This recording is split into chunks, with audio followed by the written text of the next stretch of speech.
and I am your celebration assistant today.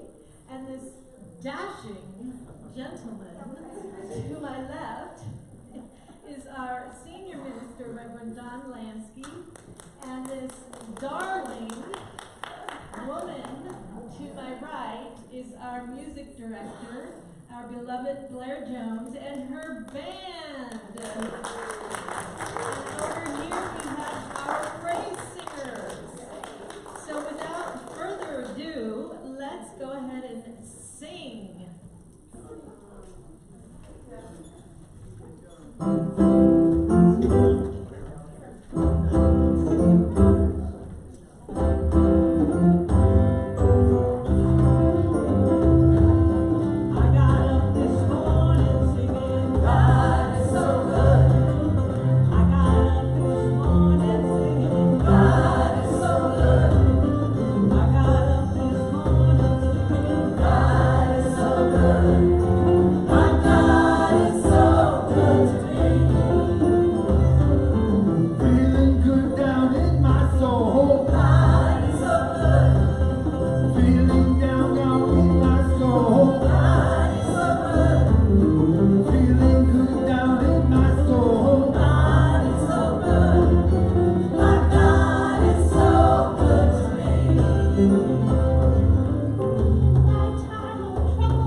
Janice said it was too dashing, but it's too hot to dash. It's just too hot. Well, dash away that coat. Good morning, everybody. Welcome to Unity of Charlottesville. Unity welcomes people of all faiths, all religions, all cultures, all sexual identity, all gender identity, all sexual orientation. Everybody's welcome. I want to welcome everybody who's online this morning. And thank you for coming out. It's hot. We're gonna cool things off here. How hot is it? So we begin with prayer usually here. It's our tradition to do that. So I want to invite us to take a moment.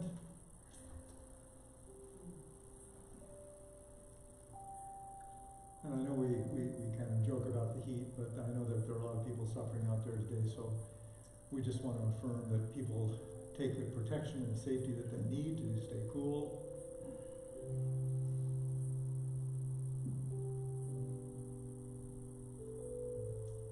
And we allow the warmth in our hearts to expand this morning.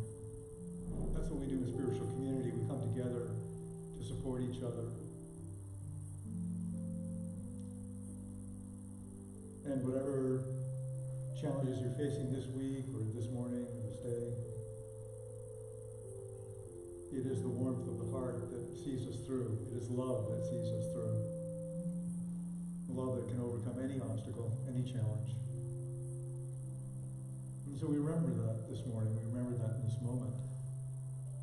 That there is only love. Love is all there is. That all of the acts of violence and hatred we see around the world are an aberration of that fundamental law. People have just forgot. They forgot who they were, who they are. But we come here this morning to remember that. And to extend love to ourselves, love to one another, love to our community, love to our world, love to our universe.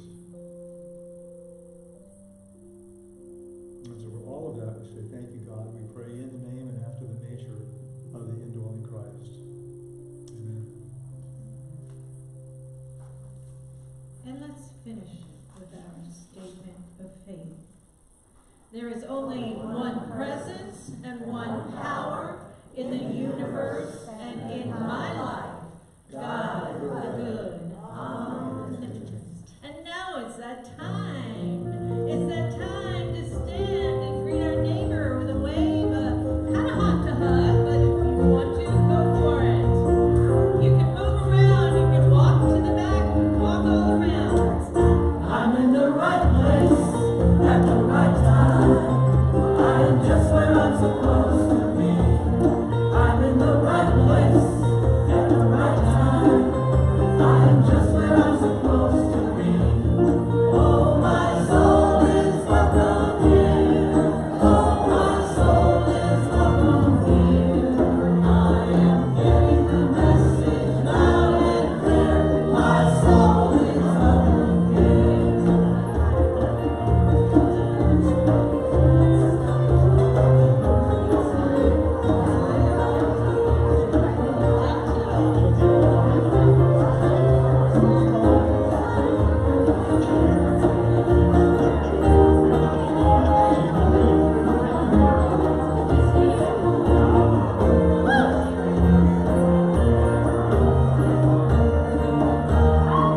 Let's put our hands together.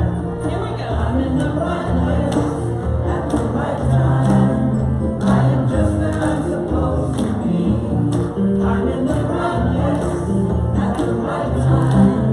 I am just where I'm supposed to be. Oh, my soul is welcome here. Oh, my soul is welcome here. I am getting the message loud and clear. My soul is welcome here. I am getting the message loud and clear. My soul is welcome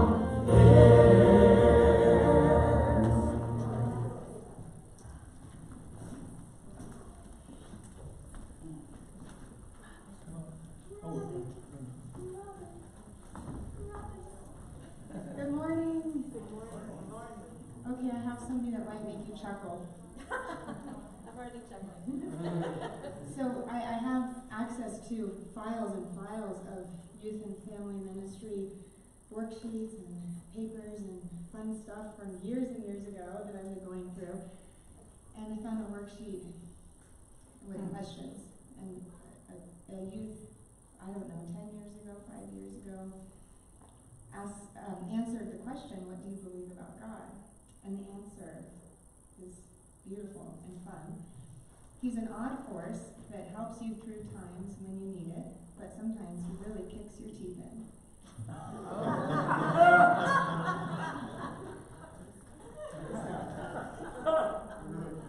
If you are here today for a youth class, join me in the back of the room after our blessing. And Sindri's here for the teens, and I'm here for the elementary age.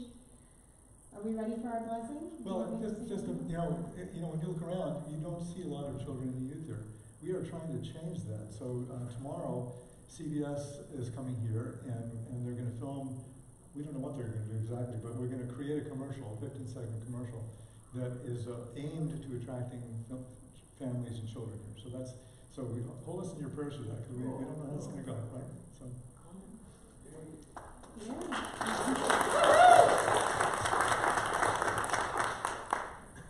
All right. Are you guys ready? Yeah. Children, Unity, wild viewers, teachers, and parents, you are loved, special, and important.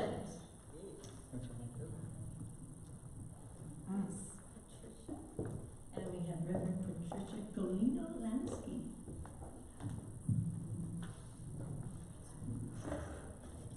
Hi, everybody.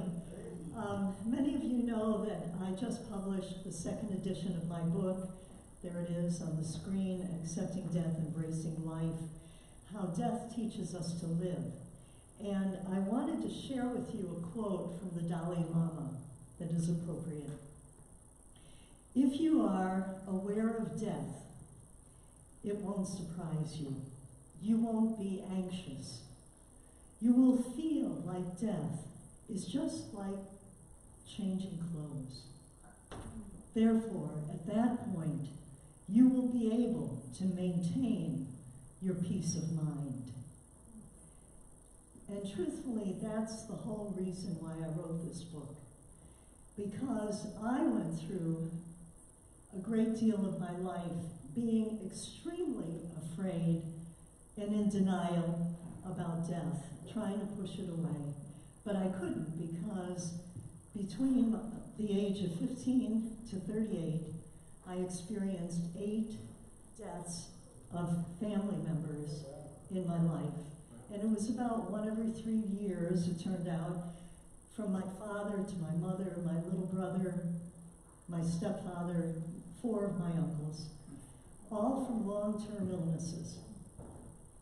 Finally, by the time my mother was dying, I realized I could no longer avoid this subject, and I chose to face death straight on. And what I learned through all of those personal experiences is what I put in the book, as well as information from my social work career, licensed clinical social work career, and also as a Unity minister. So it has a lot of information. It is my hope that no one will face death with fear. It's unnecessary. And there's so much wonderful information out there now that I've put into the new second edition. A lot of research that's being done through hospice and other researchers on death and dying. I wrote this book really to help people to move through their fear of death and loss, to learn how to grieve, and to grieve well, and to heal from grief. And also for those caregivers. I know there's some of you in the community today who have actually used the first edition of the book to work with yourselves as you cared for your loved ones as they moved into their end times of life. It will serve you that way. So I hope that you'll stop by the little table outside after service and check out the book. The second edition is even better than the first. And I hope to serve you in that way so that you can live a life free of any fear of death and dying. And when you do that, your life is limitless. Big love to all of you.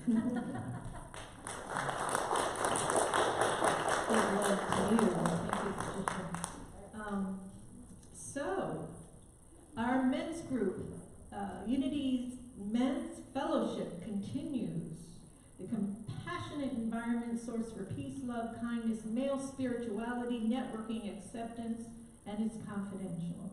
The next meeting is on July 1st at 6 p.m. And our next spiritual cinema event, we are going to be watching a movie called Love Over Money. Oh, John Robbins, the renowned author of Diet for New America. That's a great book. It's on July 7th at 1 o'clock in the large classroom downstairs. Is that right, Peter? Yes. And we have Ginger Collier's book study group on the second Saturday of each month. The next session is July 13th. And Patricia's next meditation retreat is Saturday, August 10th. There is an early booking discount if you sign up for it before July 27th. It is filling up, and there are some people not in our community that are joining that. So if you have some interest in it, probably would be a good idea to register online for that. That is the power of the heart, devotional meditation to access the power of the heart. And George's house, this is for at-risk women. We have a barrel out in front there for health supplies and beauty supplies and things that folks need. And so if you'd like to, when you're out shopping, just put another item in the box there. That would be really great and helpful. And as always, our healing half hour continues every Wednesday on Zoom from 6:30 to 7. Now this, we're rolling out a new program, a new online directory. The church software that we have is called Breeze, and Breeze actually allows all of our members to do several things: to sign online and to see an online directory. So it's like a phone book. If you want to, contact somebody or reach out to somebody, you can do that on Breeze. If you want to change your contact information, you can do that by yourself now instead of having to call the office. And if you want to give money, you can do that online there too. If you want to check your giving statement, you can do that as well. So, but you have to sign up for it. And it's going to be a little bit of a learning curve for all of us to be able to do that. You actually have to be invited to do that. So we're kind of rolling this out to show you what you can do, what the benefits of it are. And then in the next several weeks or so, we'll send you an invitation link. And you have to go onto that invitation link, and then you can sign up. And it's a very private and secure. You're the only one who has access to it. Well, the office does too, but you're the only one who has access to it. You have control to update all of your information, to share with people what you want to share. And you have access to the directory and all these other things as well. So keep an eye out for that. And if you're interested, have questions, ask Vicky in the office or ask me about it. And in several weeks from now, we'll probably send you an invitation link for that. And I wanted to say thank you to everyone who came to my event last Sunday. I am so grateful.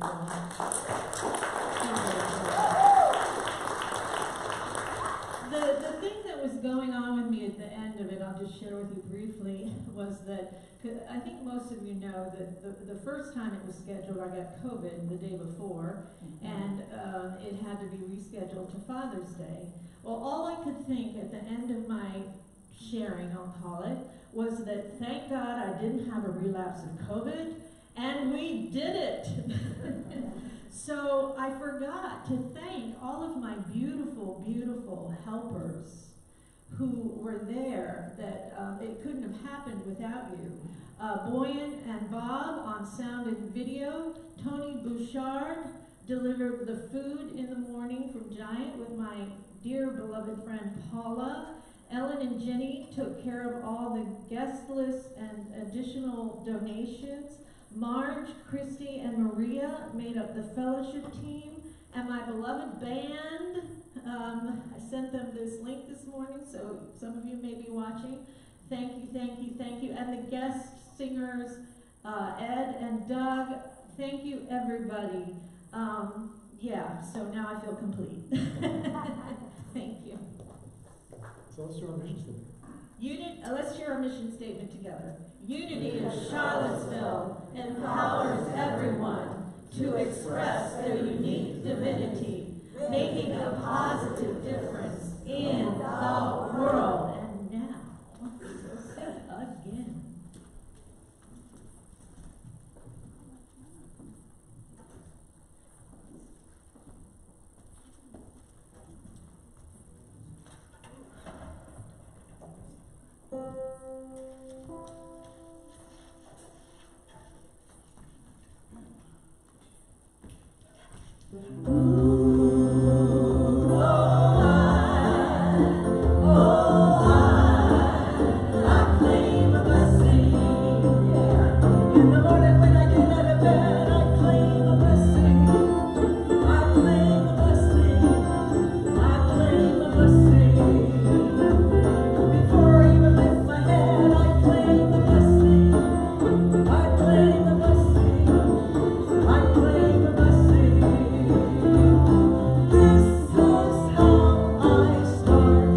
Dan's birthday today.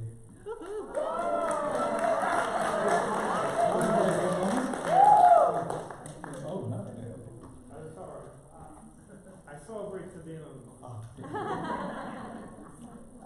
All right, so a man named John is walking along the beach and he finds this old lamp and he rubs it, and this genie pops out, and the genie says, "I'm going to give you 3 wishes."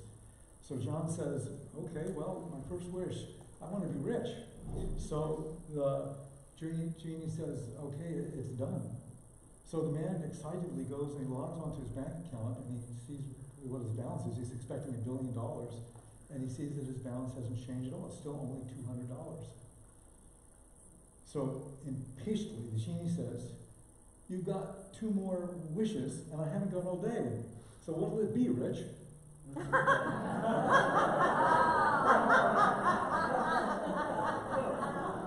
careful what you wish for. So I often marvel about the power of money and what it can do. You know, what does Elon Musk do with a salary, mind you, not in investments, but a salary of $56 billion? What is Bill Gates doing with almost 270,000 acres of prime farmland in 18 states? What do they do with all that? I marvel at how money can turn a bank into a Starbucks. It can turn a Hardee's into a pawn shop. It can turn a vacant lot that's been vacant across from our development for more than 20 years into what I assume is going to be a new sprawling housing complex. Right, all that land cleared just overnight almost. One day I drove by the sheet station near our house, and it was gone. It was leveled just in a couple of days. And then a couple of months later, a new sheet station appeared in its place. Money is really, really powerful. It can do lots of things, right? It can put food in our mouths and our tables. It can put roofs over our heads. It can support our families. Built this church, all from generous donations that enable us to serve Charlottesville and all of its people. Money can provide sustenance and help for people in need, aid to starving people in Gaza and Ethiopia and Sudan and other places. Money can cause heartache. I lost half my family over money. My grandmother had one daughter, my mom, and she had 2 stepdaughters. And when she died, she left $8,000 to my mother and nothing to her stepdaughters. And over that, they never spoke again. My aunts, my mother never spoke again. Somehow, over the years, I was able to stay in touch with one of my aunts and always trying to convince them to, get together again, but they never did. They all went to their graves over that. All their extended families, cousins, all of that stuff, all lost over $8,000. Wow. I lost friends over money. Ever do that? Lost friends over money? Years ago, when I could no longer afford teaching meditation full time, a friend and I tried to start a satellite TV business. Now, this was at the very, very ground floor, the very beginning of the satellite TV industry. And we had a friend who, up in Canada, who had developed a satellite TV. So we went into business with them. And you know those little satellite TV dishes that you see everywhere? You may have them on your house, actually. Those tiny little dishes. This one, if you can imagine, was twice as big as this. It was 20 by 20. Oh, wow. Mesh screen held together by these metal frames. It was huge, almost impossible to move. And we set it up, and it didn't work. And it never worked. It never worked. So I lost my friend who had, sold us this bad equipment, and it wouldn't return our money. I lost my other friend who I went into business with to, because we put all of the money we had, all the extra money we had to invest in it, and we lost that all too. So all of that lost over money. Tidely is our church software that we use, and it's also our merchant service that we use at the church. And on their website, since they serve primarily Christian churches around the world, they have some information about money. They say that the Bible is packed with over 2,000 scriptures that reference either money or tithing or possessions. That there are twice as many Bible verses about money than there are about prayer and faith combined. Wow. So money is an important subject for people of all generations, all cultures. Some of their tied to these other factoids is that 16 out of 38 Jesus parables deal with money and possessions. That nearly 25% of Jesus' words in the New Testament deal with biblical stewardship. And 1 out of 10 verses in the Gospels has to do in some way with money. So there's a scripture in Matthew 6:24. It says, "No one can serve two masters, for a slave will either hate the one and love the other, or be devoted to the one and despise the other. You cannot serve God and wealth." Right? Here's another translation of this very same passage, just to give you an idea of how Bible translations vary incredibly widely, right? So this one says, "From the seduction of success to the lure of lust, many things in the world will vie for your affection and devotion, but the most significant idol you will face is money." So, ouch. You can see how the most significant idol that we face is money. We can't serve both God and wealth. How this morphed into poverty is next to godliness, right? And money is the root of all evil. This is not at all what unity teaches. Completely the opposite of what unity teaches. The New Thought pioneers and unity co-founders, Charles and Myrtle Fillmore, Ernest Holmes, other people like that, chose to focus on another message that Jesus had. And that message is, "I came that you may have life and have it abundantly." And so the question is, what did Jesus mean when he said abundant life? So obviously, it means a spirit-filled life, right? It means a God-centered life. It means a good life. But abundance can also mean a lot of other things, right? Abundance can be in love, can be in joy, can be in health or happiness or prosperity. It can be lots of things. Maharishi Mahesh Yogi was a monk with very few possessions, but his closest disciples and followers always wanted to see to his comfort. So they always housed him in very comfortable places. They drove him around in the finest cars. They always had fresh flowers around him. He didn't know any of that stuff. This is just how people took care of him. And I'm quite sure it was the same for Satchidananda and Guru Maya and a lot of other spiritual teachers as well. And I imagine it was also the same for Jesus. I imagine that, well, except for the car part. I don't think they had cars with him. But I imagine that, even though he might have been a wandering preacher with very few possessions, his supporters must have seen to his comfort, I imagine. I mean, he was housed and fed. He had wealthy supporters. He had a very expensive seamless robe. It was so fine and so valuable that at the cross, the Roman soldiers were casting lots for it. And don't forget that Jesus was given gold when he was born, right, by the wise men. The wise men brought him gold.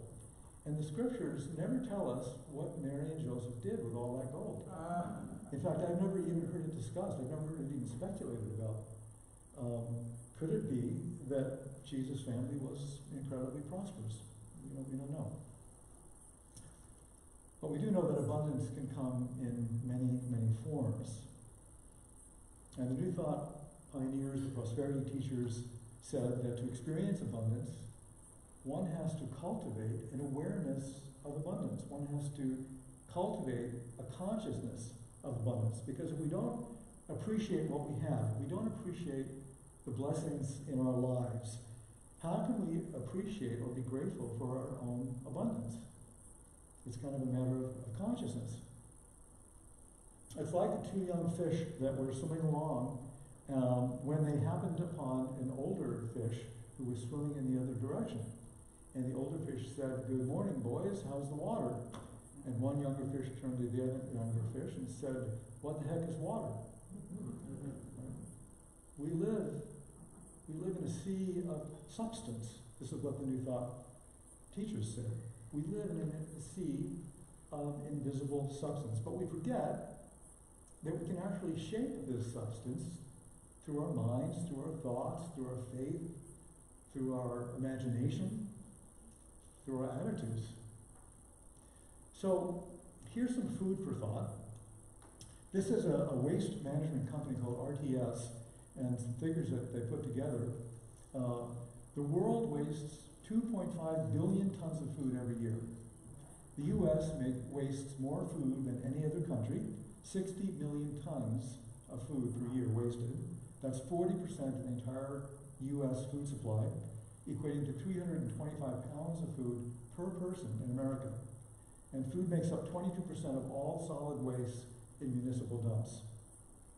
The total amount of food wasted in America has an approximate value this year, or last year it was, this was 2023 statistics, $218 billion a year wasted, the equivalent of 130 billion meals. Right? Isn't that amazing? So, and this is the UN, according to the Food and Agriculture Organization, that 1/3 of all food produced all over the world is wasted. 1/3. So, do you think there is enough food in the world to feed all its hungry and starving people? Right? Maybe the issue regarding world hunger is not about abundance. Maybe the issue is about how the world's governments and corporations and individuals handle abundance morally, socially, environmentally, ecologically, in a sustainable way. So, you know, you've probably heard in Unity the idea that we live in an abundant universe. I mean, this is just in this one area is kind of living proof of that. We are abundant. We do have abundant food supplies. It's amazing. So for me, the key spiritual teaching about abundance from Jesus is in this passage from Luke 6:38. He says, "Give and it will be given to you. A good measure, pressed down, shaken together, running over, will be poured into your lap. For with the measure you use, it will be measured to you." So give and it will be given to you. This is a foundational spiritual principle of abundance. The law of abundance is that if you want more of something, give more of that something, right? So if it's love, give more love. If it's friendship, give more friendship. If it's money, give more money. This is the idea of this principle.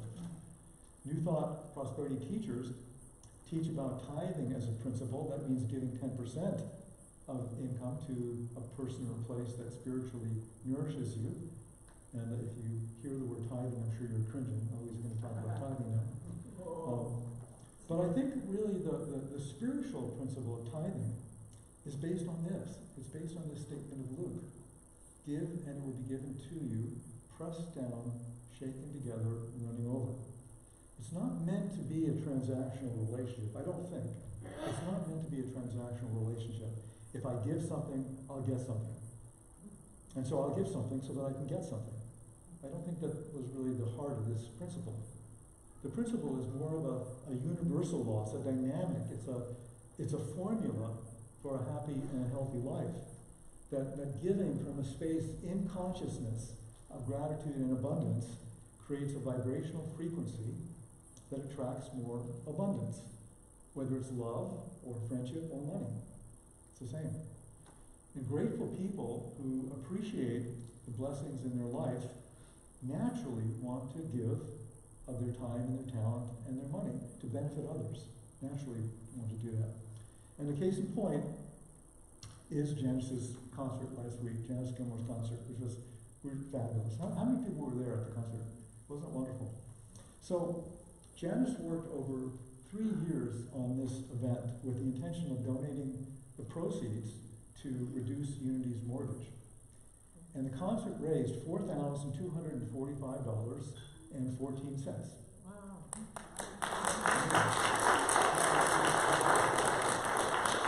Now, of that $4,245.14, $3,820.14 will go towards paying Unity's mortgage principal.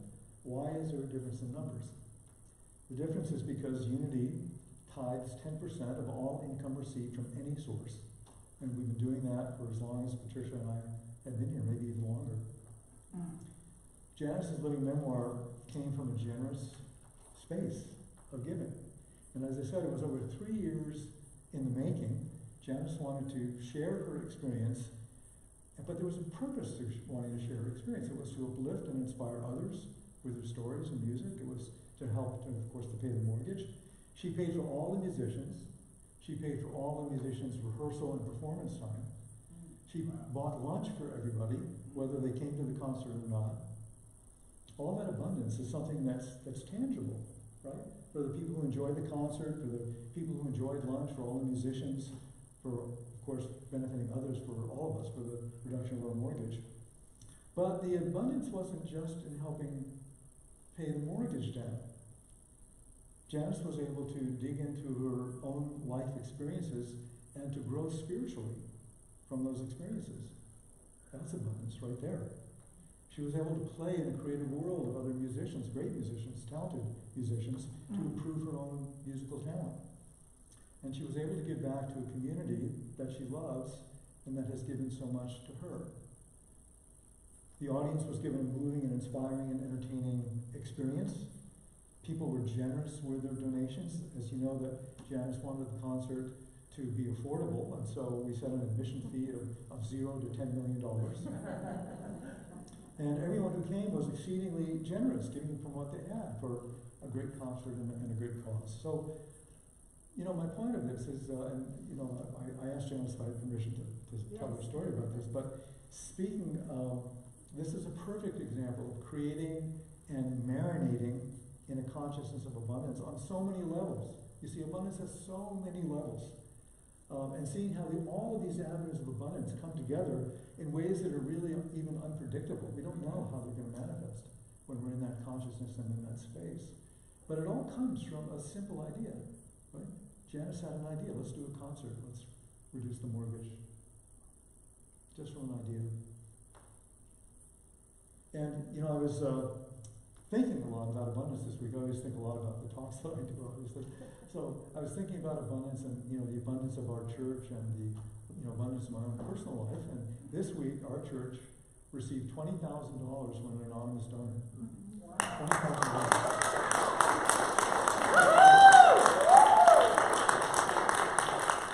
What a wonderful example of abundance from a generous donor. So these principles really do work if we work them. And the spiritual law is about giving. You know, if we want to increase our cardiovascular efficiency, we have to work out. If we want to increase our spiritual capacity for abundance, we do that by increasing our spiritual capacity for giving. And tithing is just a spiritual exercise to help us get into that flow. Tithing provides a structure to be able to do that. You know, we give 10%. That's off the top. Anything that comes into Unity, 10% off the top, no questions, to some place that supports our church or nourishes our church or something of value in the community. I think next week we're giving a part of our tithe to George's house.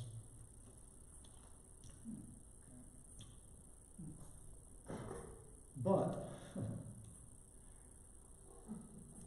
there's nothing that puts us more in touch with our fears about money and our fears about lack and limitation than tithing, right? This guy was saying, please stay with me this month. He's talking to his salary. Please stay with me. The fear is that if we give 10%, then we don't have anything left for ourselves. So tithing directly confronts us with the question of where is and what is my source? Is it my bank? Is it my job? Is it the stock market? Or is it the God of my being? Where is my source? So Charles Fillmore wrote a book called Prosperity. Charles is the co-founder of Unity. He said this: the spiritual substance from which comes all visible wealth is never depleted. It is right with you all the time and responds to your faith in it and your demands on it. I claim a blessing, right? It's not affected by our ignorant talk of hard times, though we are affected because our thoughts and words govern our demonstration. The unfailing source, and by the unfailing source here he means God, whatever your concept of God is, the unfailing resource is always ready to give. It has no choice in the matter. It must give, for that is its nature.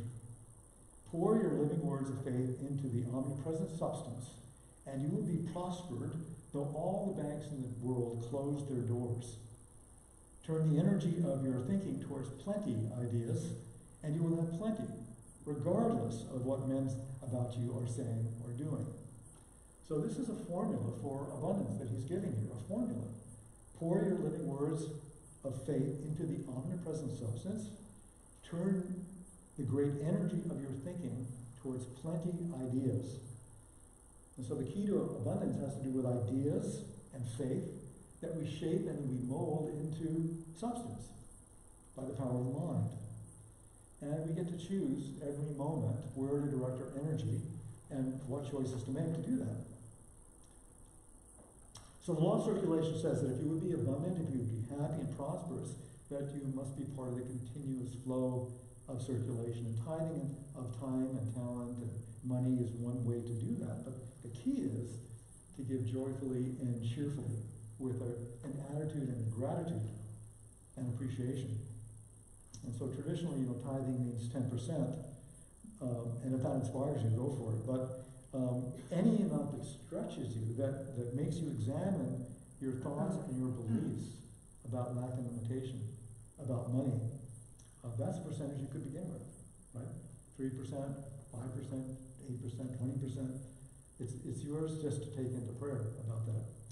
But tithe, if you're considering it, only when it is right as a next step for you. Listen to your own guidance about it. In Unity, we differ from many other denominations in that we don't require tithing, and we don't promote or practice shame or guilt about money or about giving, or about how much people give. Our practice here is practicing the power of gratitude. And so abundance in the flow of circulation starts where you are right now. What are you grateful for? What are the blessings in your life? Where is there abundance in your life right now? And how do you share your abundance for the good of others, to benefit others? How do you do that? So I want to conclude with a story. This is a story about an American businessman. He was at the pier of a small coastal Mexican village, beautiful little Mexican village, when a small boat with one fisherman docked. And inside the boat were several very large yellowfin tuna. These are very expensive tuna. The American complimented the fisherman on the quality of his fish and asked how long it took him to catch them. And the fisherman replied that it only took a little while. So the American then asked, why don't you stay out longer and catch more fish? And the fisherman said he had enough to support his family and to take care of their immediate needs. The American then, well, what do you do with the rest of your time? The fisherman said, I sleep late, I fish a little, I play with my children, I take siesta with my wife, I stroll into the village every evening where I sip wine and play guitar with my amigos. My life is very full and very busy, senor. The American scoffed. I'm a Wharton MBA and I can help you. You should spend more time fishing, and with the proceeds buy a bigger boat. And with the proceeds from the bigger boat, you could buy several boats. And eventually you would have a fleet of fishing boats. And instead of selling your fish to a middleman, you could sell directly to the processor, eventually opening your own cannery. And then you would have control over your product, the processing, and the distribution. Of course, you would need to leave your village and move to Mexico City, and then probably to LA, and then probably to New York so that you could manage your expanding company. The fisherman said, how long will this take? And the businessman said, well, it'll take probably 15 to 20 years. But then what, said the fisherman? The American laughed and said, well, that's the best part. When the time is right, you could announce an IPO and sell your company to the stock, sell your company stock to the public and become very rich. You would make millions and millions of dollars. Millions, said the fisherman. Then what? The American said, well, then you could retire.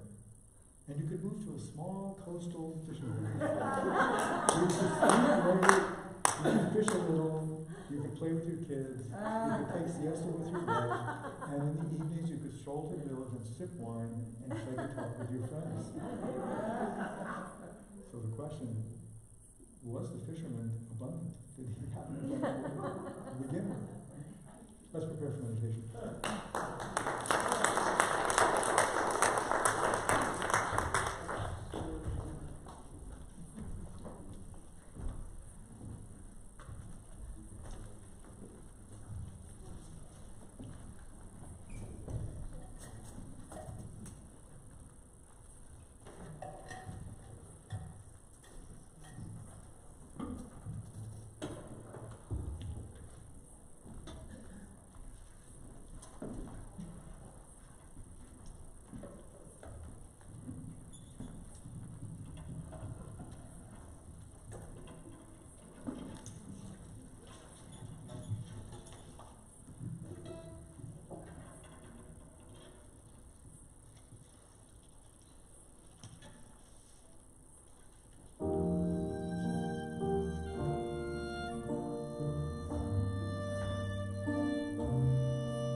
we rest in God and say Amen.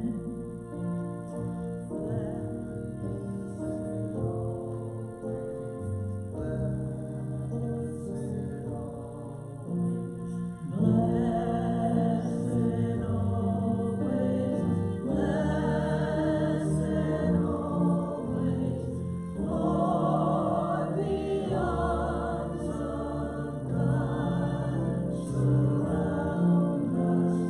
Let our joy be so triumphant that we rest in God and say Amen. Let our joy be so triumphant that we rest in God and say Amen.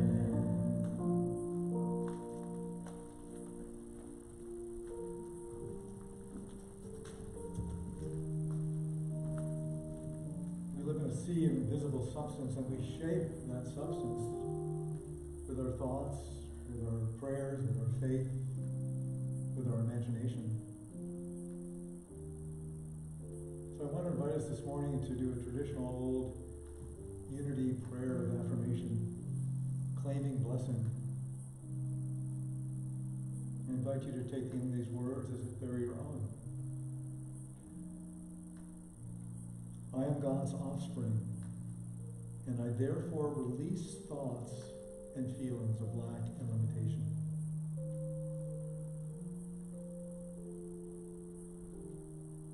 I am God's offspring, and therefore I release thoughts and feelings of lack and limitation.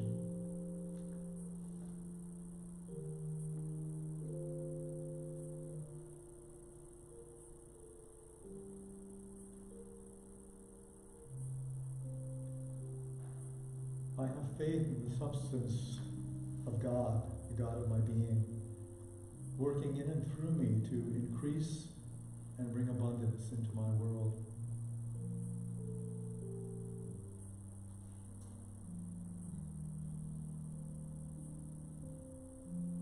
I have faith in the substance of God working in and through me to increase and bring abundance into my world.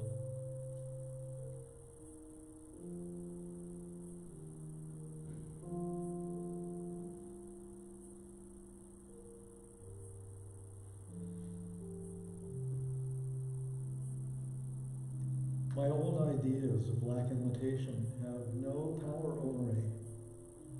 God is the substance of my supply.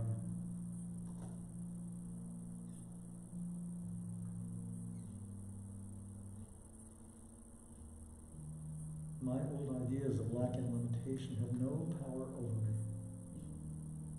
God is the substance of my supply.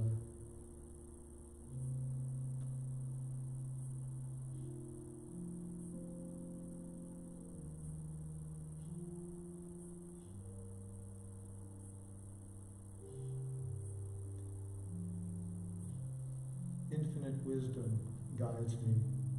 Divine love prospers me. And I am successful in everything I undertake.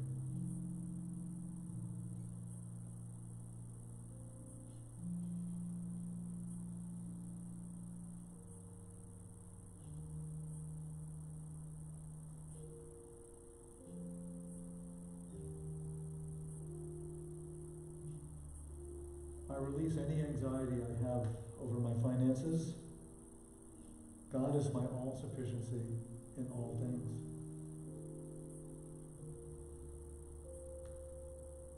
I release anxiety about my finances. God is my all-sufficiency.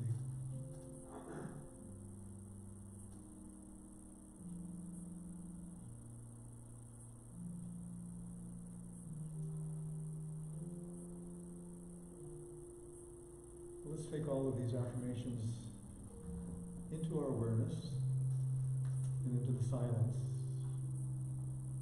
pick one that resonates with you, or create your own, something that you would like to claim this morning about abundance in your life.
today I claim a blessing.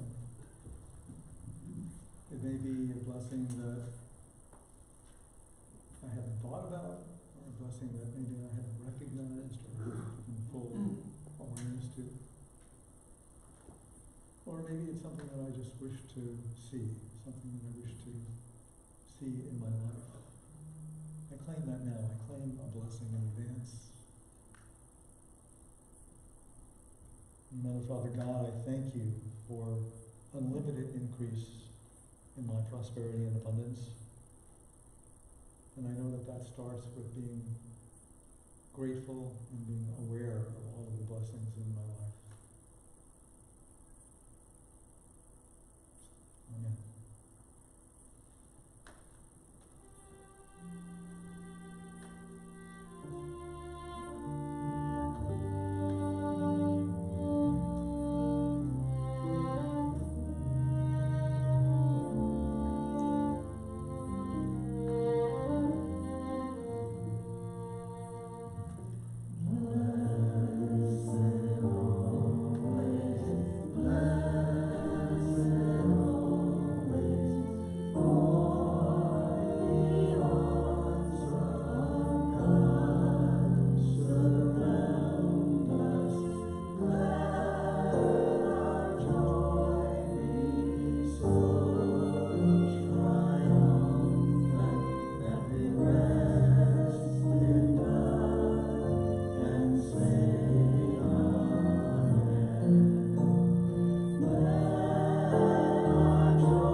So we have an opportunity now to give back a portion of all the beautiful offerings we've experienced here today. But before we go there, I'd like to ask, is there anyone here for the first time? Hi, 2, 3. Welcome, welcome, the 3 of you. 3 is a very auspicious number. We hope you've received what you were looking for this morning. And we welcome everyone online who's here for the very first time as well. And we hope that you'll join us here in the sanctuary if you're able. So there are many ways to give to Unity of Charlottesville: online, text to give, in the U.S. mail, or give here into our butterfly net that Jane will be coming around with. So we're just so grateful to all of you. We would not be here without you, and we're very grateful to the anonymous donors. I also want to say that we're going to be rolling out, actually today when you came in, you should have received one of these little brochures, the Unexpected Income Program. You know, I talked about tithing today, and a lot of people, you want to either experiment with that or don't want to try it out. But what the Unexpected Income Program is about is finding money. What if you won the lottery or found a quarter on the sidewalk, or found a dollar in a pair of pants or something, or a skirt that you that you forgot you had, or someone paid you back a debt that you forgot you had, or whatever? Would you be willing to try tithing on that at 10% and giving it to Unity of Charlottesville? This is what our Unexpected Income Program is. And if you want to sign up for it, there's a little prayer in here that you can say. We'll all say the prayer together each day, and then we'll see what happens. I think the last time we did this, which was several years ago, I think we found about $2,000 or so of found money. That's really remarkable. That means $2,000 means that there was, $20,000 of found money, of which $2,000 was tithed. That's really quite remarkable. So, and if you want to play with us this summer, it's really kind of a fun game. So, let us now bless our tithes and offerings together.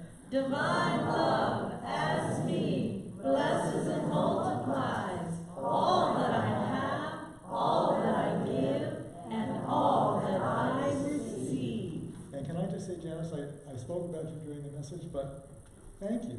Thank you for all that you did. That was really wonderful. Thank you.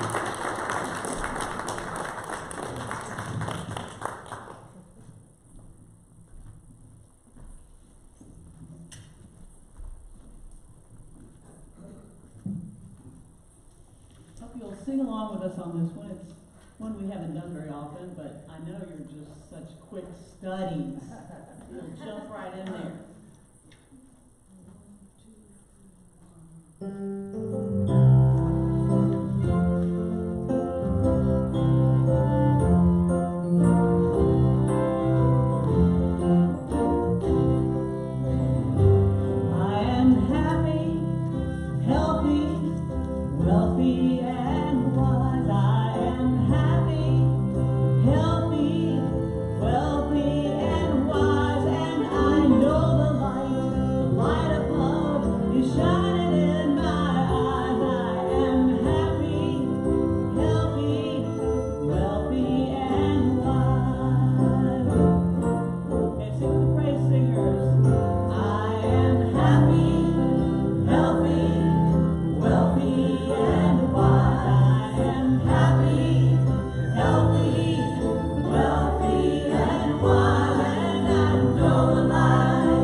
Oh, so we still have pastoral care. If you have a need for pastoral care, you can email to unitycharlottesville.org or call the office.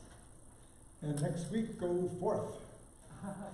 So I want to thank everybody who helped out this morning, Greg and Luke up in the sound booth, and Barbara and Jane on the blessing team, and Peter back on the blessing team as well. Of course, Blair Jones, our fabulous music director here, and all our musicians and praise singers. And thank you guys. Please let's stand. The healing helpers are back here in the corner, and Buddy is here today. If you have individual prayers, you'd like to pray with that, Buddy will be down here in front as well.